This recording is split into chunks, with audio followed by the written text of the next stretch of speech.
Okay, so welcome to business management. Our first lesson will be on negotiable instrument. Negotiable instrument. I think the last time we discussed the topics and we arrived at the scheme of work, beginning with negotiable instrument, risk management, production marketing, and human resource management.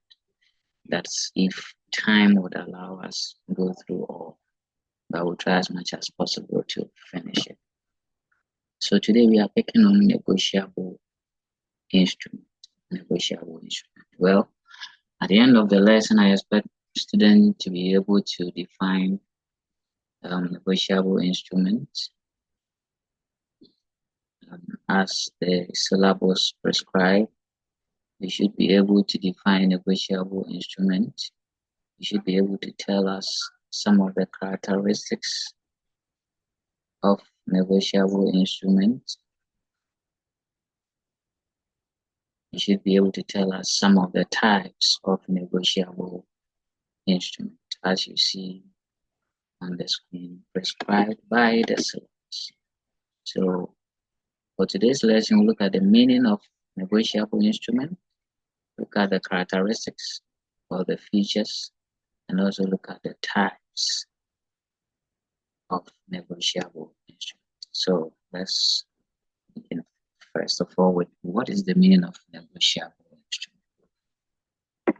Now, before we even look at the definition on the screen, you would understand that in business transactions and contracts, mainly there are two parties involved who are either agreeing to do something in exchange for the other.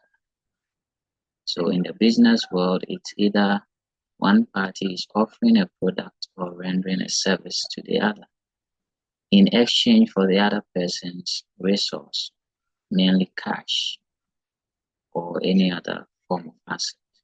So for example, myself, Mr. Amwa, can engage you, my students, to maybe buy a textbook from me. So at that point, I'm offering a product, and in exchange, you are going to pay me money. Now, it becomes so important that the basis for the exchange is labeled or stated, right? So in every transaction, there should be that basis for the exchange. What are you bringing on board? What am I bringing on board? In the scenario I just gave, I'm bringing a textbook, you are bringing money, right? Okay. Now, negotiable instrument. We say that it is an instrument or is a document representing the title to money that is transferred from one party to another party, allowing the latter to claim payment. Let's digest it very well. It is a document, of course, a legal document, a binding one for that matter. Okay, a document representing title to money that is transferred from one party, called the transferor or the transferor, to another party called the transferee. So in essence, the person who issues it is the transferor, and the person who receives it is the transferee. And this allows the receiver to claim payment. Remember, we said it represents title to money. And so if I should give you a document that allows you to claim ownership of a specified amount of money, then that document is a negotiable instrument. So in the scenario I gave again, if I give you the textbook and you give me a document which represents title of money, and this document can allow me to claim the money, then that document is a negotiable instrument. Now, in simple terms, you can say it's a written document which represents money and gives any holder who has come by it honestly the right to enforce any payment due. Okay, so if I receive that document from you as money, then I can enforce, or I have the right to enforce that the amount on that document is paid to. So I hope you appreciate the point. Well, the major points you have to pick down here are, first of all, it is a written document, right? Representing title to money transferred from one party to the another party, allowing the receiver or the transferee claim to payment of that money on the document. Wait, now let's look at the next thing. So, as you see in the picture here, a negotiable instrument is a signed document that guarantees the payment. So it guarantees the payment of a specific sum to a specified person, either on demand or at a set time. So that document gives some assurances that payment of certain sum of money is going to be made. Well, I think now you can begin to ask yourself some of the documents that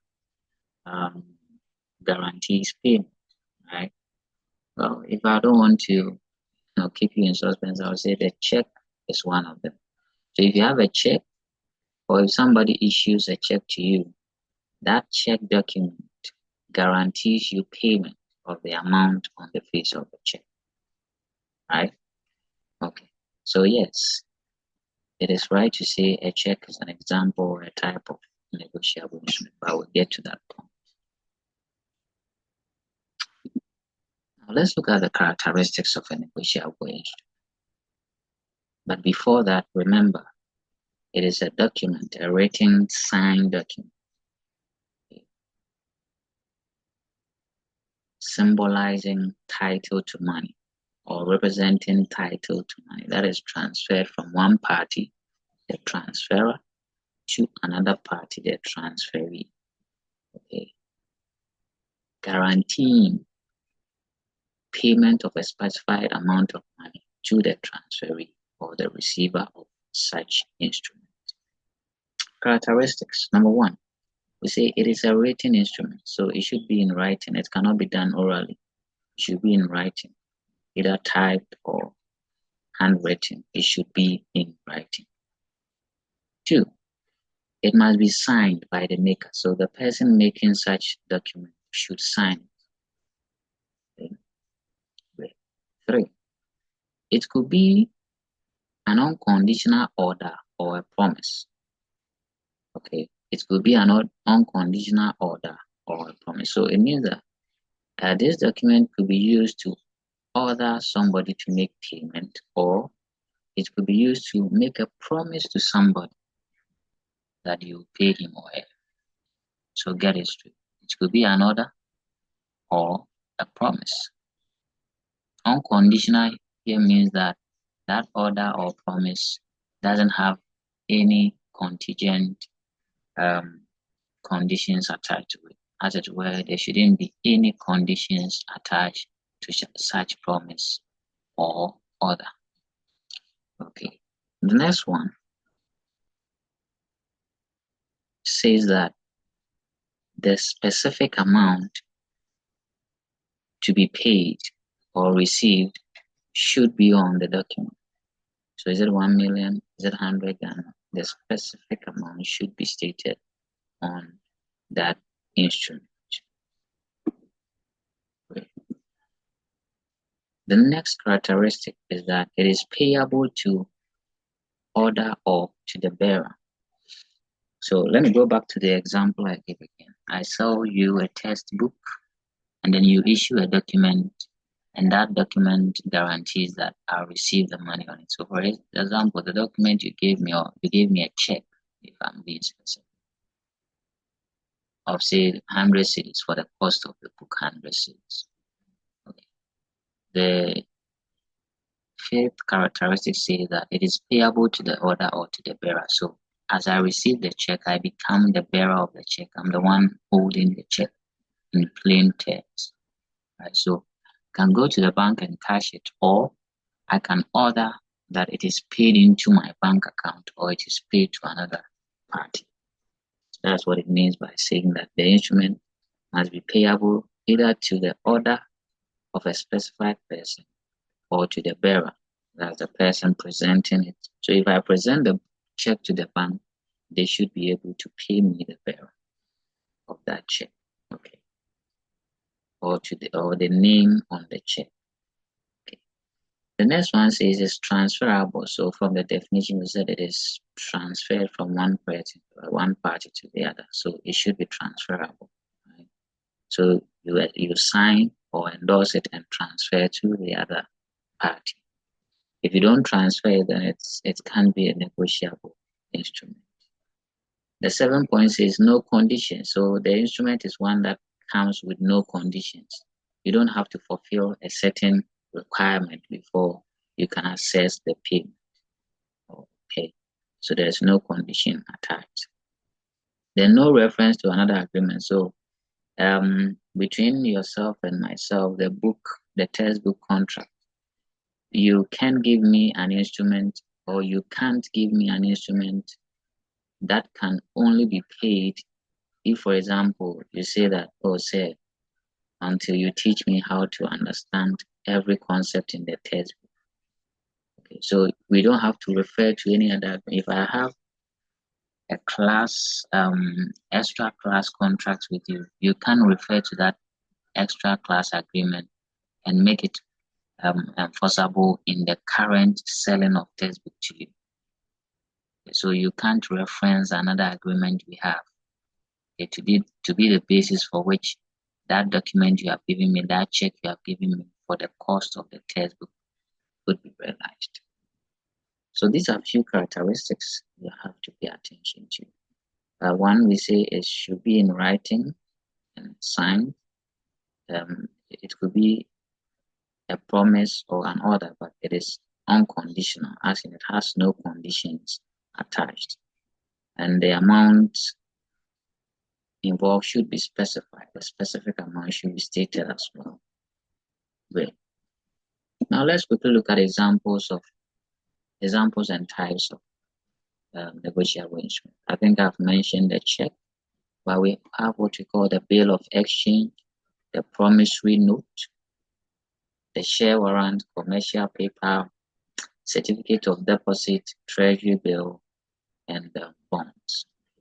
Now all these instruments are, in a way, represent title to money. So for example, I don't know if you've heard of government bonds, right?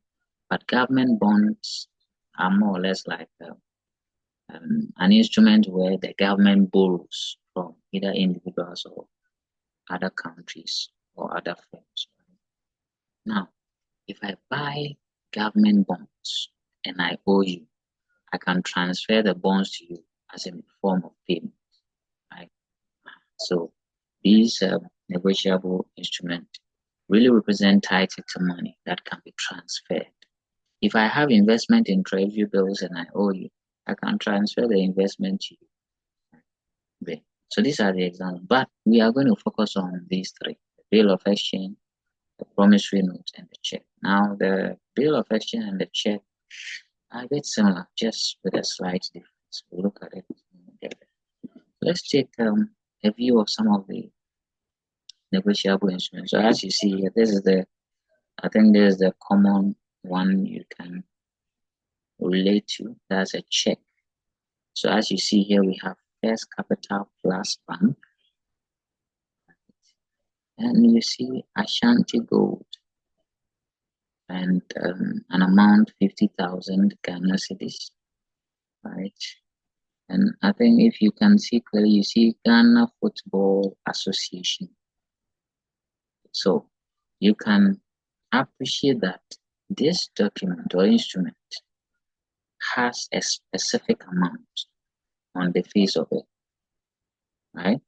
And it has two parties. You see Ashanti Gold here, right? Actually, three.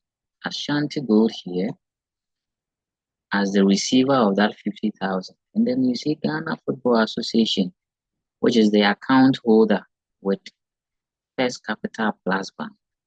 So there are actually three parties in here. So you remember the definition about the instrument telling us that this document represents ownership or title of money that can be transferred from one person to the other or to the order of the bearer. Okay, so look at it here. So we have Ghana Football Association who has a bank account issuing this document, okay, for First Capital Bank to pay Ashanti Gold 50,000. Now, as you see, there is a signature on it as well, right? Okay, I think we'll delve more into this. So let's pick these few things. There's a signature. There are some parties in here. Okay, now this one, you see Mr. Alpha Drawer with an address and a date and an amount here, 100,000 rupees. And there's some statement here, 3 months after date, pay to Mr. Beta, the payee, a sum of 1 lakh rupees for the value received. And then this is addressed to Mr. Gamma, the drawee. So as you see here, there are three parties.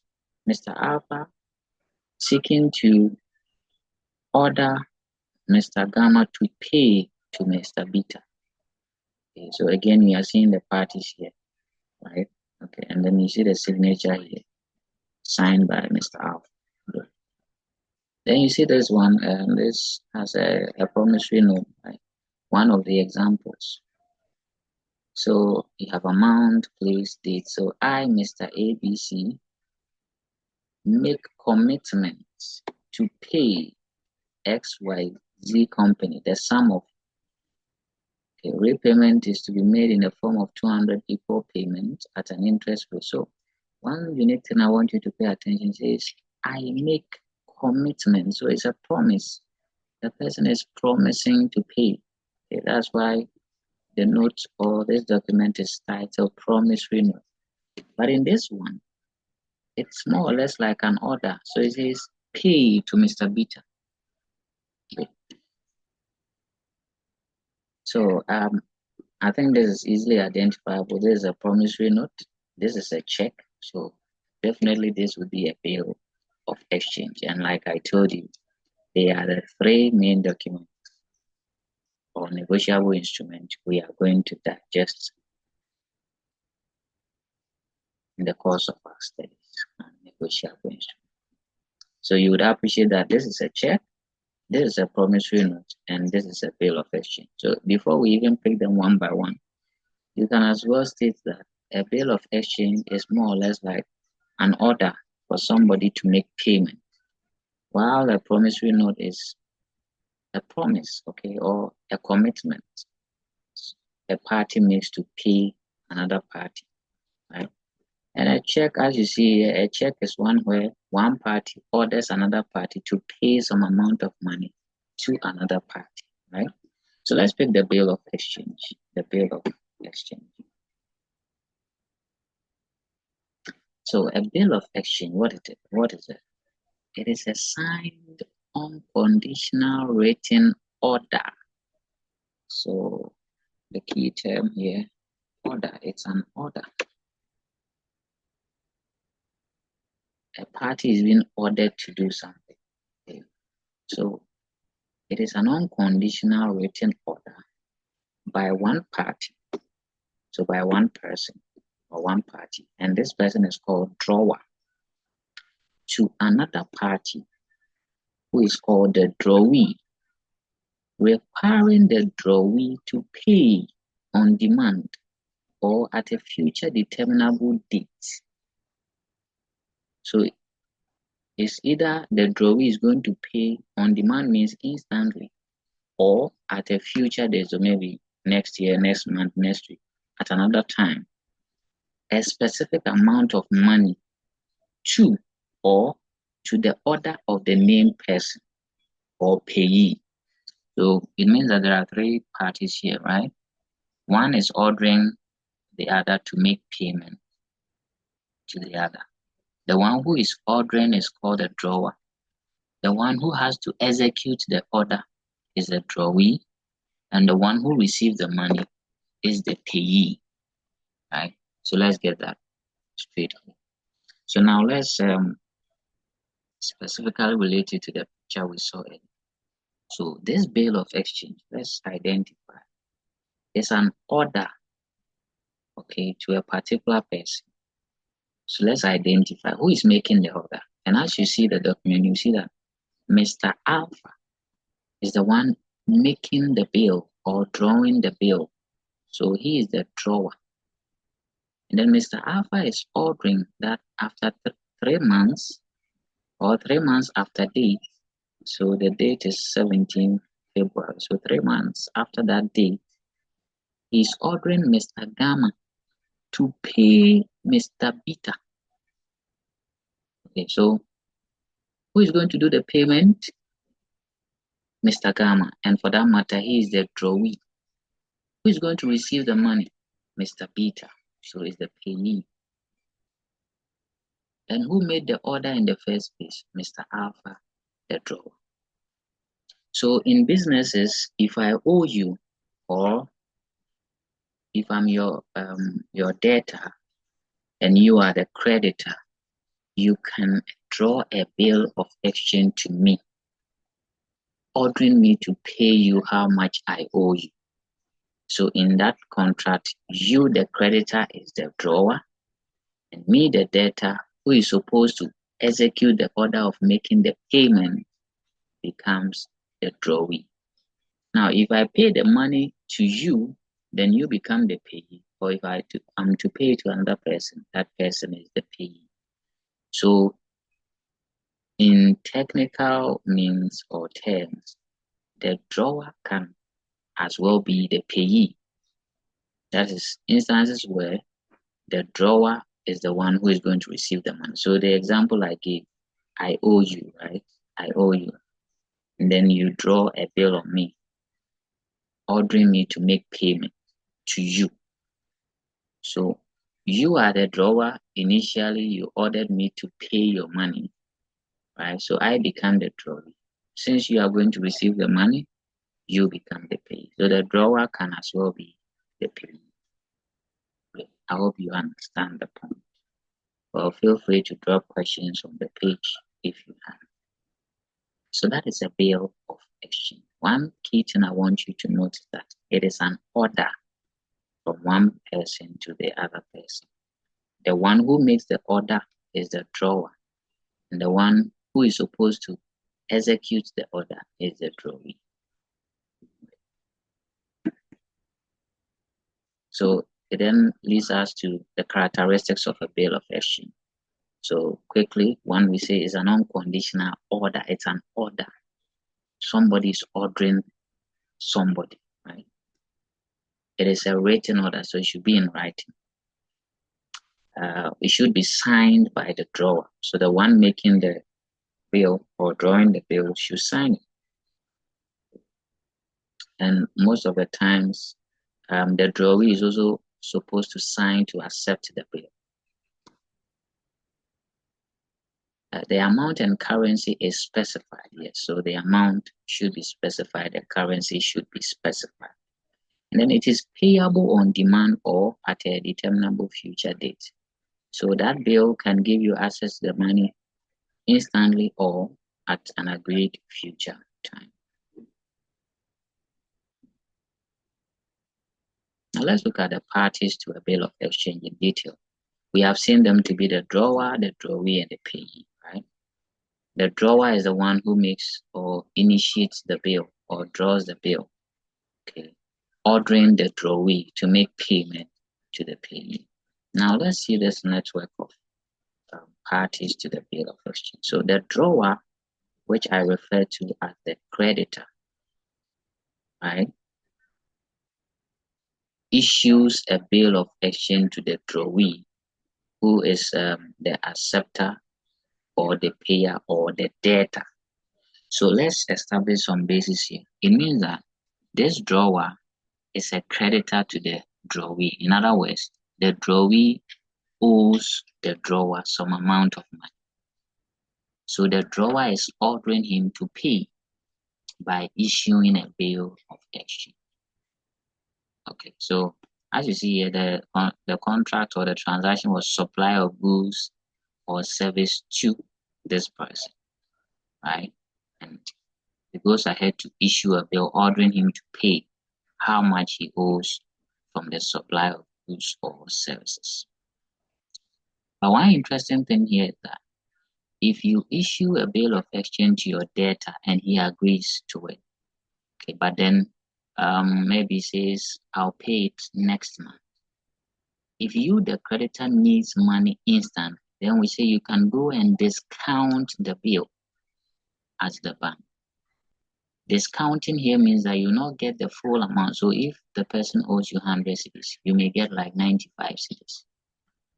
And then that next month, when the bill matures, the bank will take claim of the 100 cedis from the debt. So you can actually discount a bill that is supposed to be paid in the future. Okay, just that you incur some charges regarding the discounting. Great. So the next slide gives in details who the drawer is. So the drawer is the party that creates the bill, typically the seller of the goods or service, that's the creditor. They draw the bill on the drawee, instructing them to pay a specific amount. The drawer is responsible for ensuring the drawee has sufficient funds. So of course, if you're ordering somebody to pay, you should satisfy yourself that the person has sufficient or enough funds to pay. Then the drawee is the party on whom the bill is drawn. So he or she is the one that is being ordered to pay, typically the buyer of the goods or services. So they are instructed to pay the specified amount to the payee or the holder of the bill. Now, the drawer may accept or refuse the bill. So the drawer may accept the bill by endorsing it. If there are issues with it, he can refuse the bill, but the basis for the refusal should be clearly stated. Okay. Now, the payee is the one entitled to receive the payment, usually the drawer or their agent. So the drawer can be the one receiving the money, or he or she can direct that another person receives it. They present the bill to the drawee for payment, and the payee can endorse the bill to transfer ownership. So example, I sold the textbook to you. You are supposed to pay 100 cedis. I draw a bill to you, right? And then you honor and accept the bill. Okay. Now, as you're about paying me, because I have ordered you to pay, as you're about paying me, I can ask you to give the money to another person, right? So that becomes the agent of the drawee or the bearer of the check or the bill of exchange, should say. Okay, so dear professors, like I told you, this lesson was focusing on knowing what a negotiable instrument is, the characteristics of negotiable instruments, the numerous examples and types, then focus on the three main types that we'll look at in our discourse. We have been able to discuss the bill of exchange. We'll take on the promissory notes in our next lesson. I'll see you. But if you have any other question, please put it on the page and I will address it. Thank you.